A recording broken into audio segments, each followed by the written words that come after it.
Decentralized finance, also known as DeFi, is an emerging financial industry that has a ton of potential to shake up traditional finance. Now, this video is pretty much going to cover the basis of DeFi, what DeFi is, as well as how decentralized finance works. So to compare traditional finance and decentralized finance, in the traditional finance system, you, the sender, are going to send money through your bank, and then that bank is going to go through the payment companies like PayPal, Stripe, Visa, so on and so forth, to the receiver's bank, and then the receiver is going to receive the money. The thing is, that's going to take time, usually 2 to 3 business days. In the traditional finance system, there's lots of mistakes that can be made, like fraud, where you could write a false check, or somebody can write a check under your name. Lots of things that can happen. Whereas with a decentralized financial system, you actually have self-custody of your own assets. That means that you actually physically have your own assets. Because with banks, you're parking your money in somebody else's custody, but on top of that, the banks take it even further by parking your money in somebody else's custody, which means you might put your money in the bank, but that money is not actually in the bank. It's being put into personal loans, mortgages, credit card loans, auto loans, education loans, refinance loans, home equity loans, and tons of other loans. They are loaning out your money to other people to make money, meaning if you have a decent amount of money in your bank account, and if you go into the branch of the bank and say, I want to withdraw all your money, they're going to say, we don't have that. You need to come back in a few weeks because they need to get liquidity. Whereas with decentralized finance,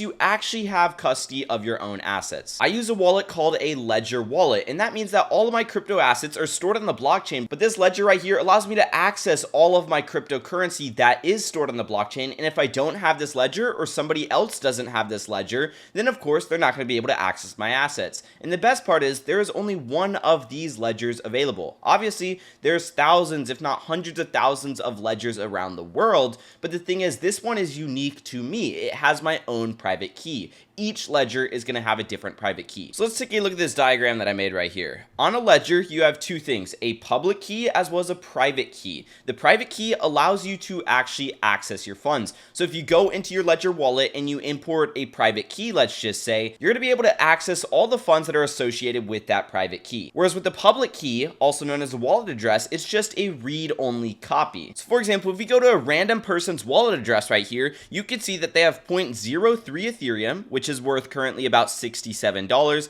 and they have about $35 in token holdings. So we can see all the transactions that they have submitted, as well as we can see all the assets that they currently hold. We can see everything that they have done with cryptocurrency associated with that wallet. But the thing is, we cannot take money out of their wallet. We cannot do anything to their wallet. The only thing we can do is view all their blockchain history, as well as send them money. So it's okay to share your public key because people can't do anything. But of course, if you do go around sharing your public key, then that public key could be associated with you, meaning that people might know about your finances. But essentially, say you send money through your wallet is going to connect to the blockchain, and then the blockchain is going to process the transaction and immediately put it in the receiver's wallet. And all you're going to do is pay a small transaction fee. And the thing is, these transaction fees are not proportional to the amount that you are sending. The transaction fees are simply based off of the network usage. Let's just say I want to send $20 worth of an asset called wrapped staked Ethereum, which is essentially just a staked version of Ethereum.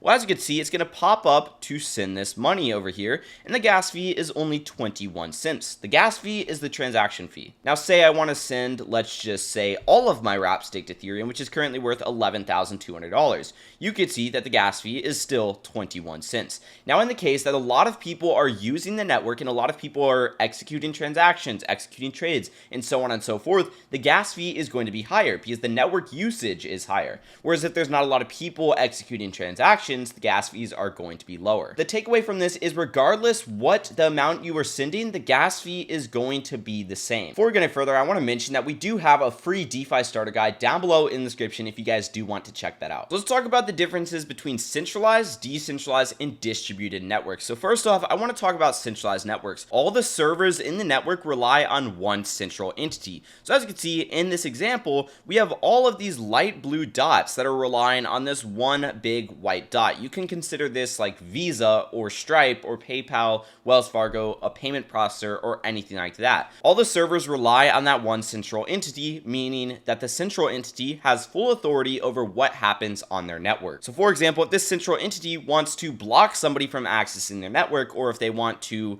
take somebody's money, let's just say, they can do that because they have authority. So for example, say that you're depositing a lot of cash into your bank account. Then what can happen is the bank could assume that you are doing something sketchy because you're dealing dealing with large amounts of cash. When in reality, you could just have a big car wash, ATM, and vending machine business. Well, they might shut down your account and deny you access to your money until you explain yourself, which is going to be a big inconvenience for you because you have living expenses as well as business expenses. Now, with a decentralized network, you do not have one central entity because everything relies on each other. Each little server and each little node have authority over the network. So as you can see in this case scenario, the network is decentralized across a variety of different servers. And most of the time with decentralized networks and of course blockchain networks, they're going to be open for business, meaning that anybody can host a server or a node to support the decentralization of the network. And in a decentralized network, not all of the nodes are directly connected with each other, whereas with a distributed network, they're all directly connected to each other. And blockchains run on both decentralized networks as well as distributed networks. The point is the authority is decentralized and the authority is spread out across the people that are hosting these servers. Now, obviously, you could have a distributed or a decentralized network, but if a company owns all of the servers under that network,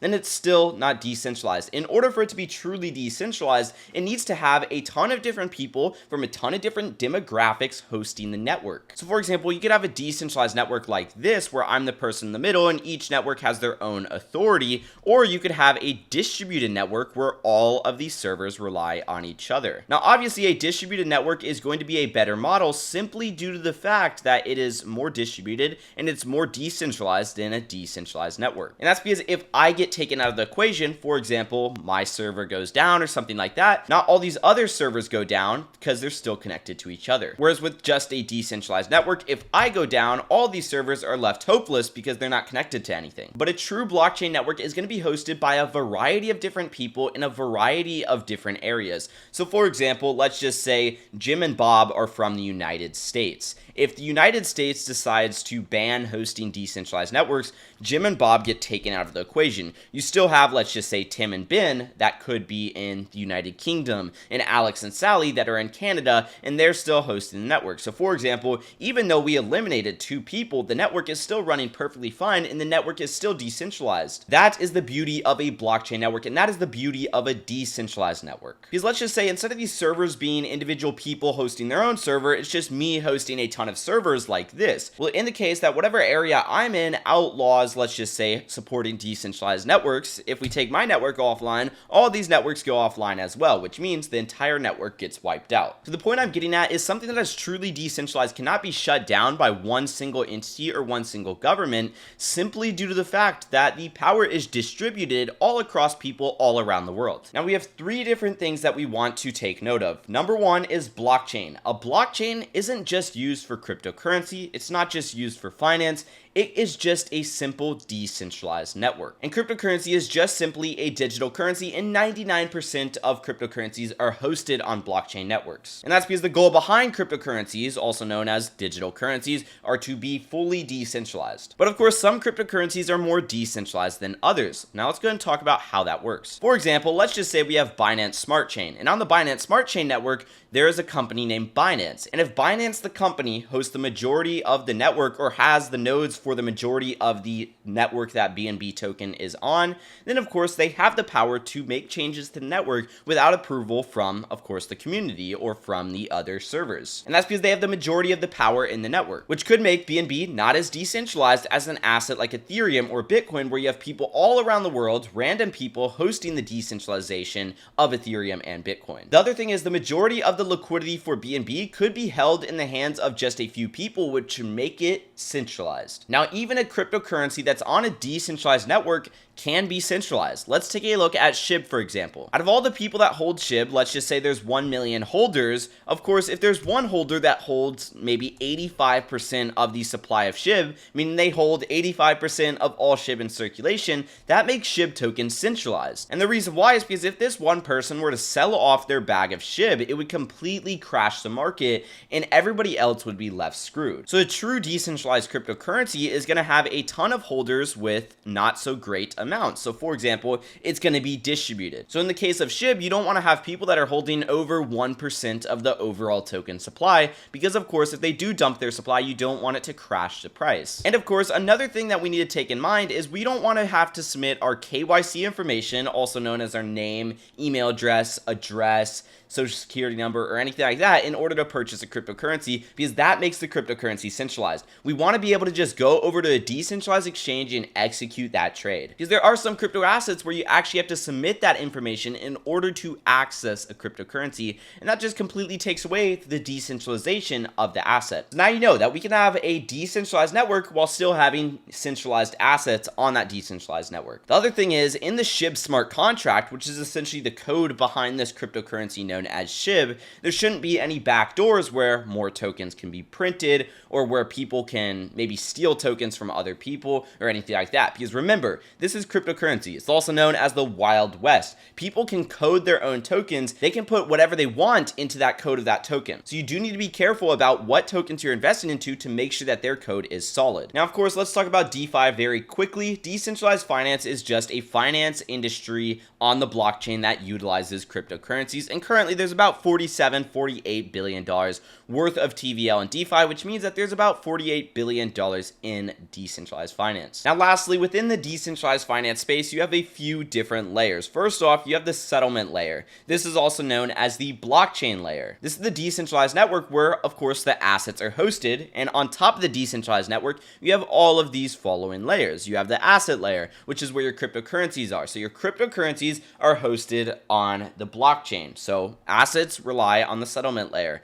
Protocol layer also relies on the settlement layer, but the protocol layer does not rely on the asset layer. So for example, protocols could be lending and borrowing protocols where you could lend out one asset and borrow against it, or a decentralized exchange where you could swap one asset for another asset. You also have the application layer where, of course, there's different apps within decentralized finance known as dApps. They're decentralized apps. And then, of course, you have the aggregation layer, which takes the applications and merges them into one single aggregator. Maybe that's a decentralized exchange aggregator to get you the best possible rate. So, of course, if you are interested in diving deeper into decentralized finance, make sure to drop a like as well as subscribe when notifications turned on so you don't miss out on a single video. Remember, we have a free starter guide down below in the description for you guys to access. Hope you enjoyed, and I'll see you guys in the next one. Peace out.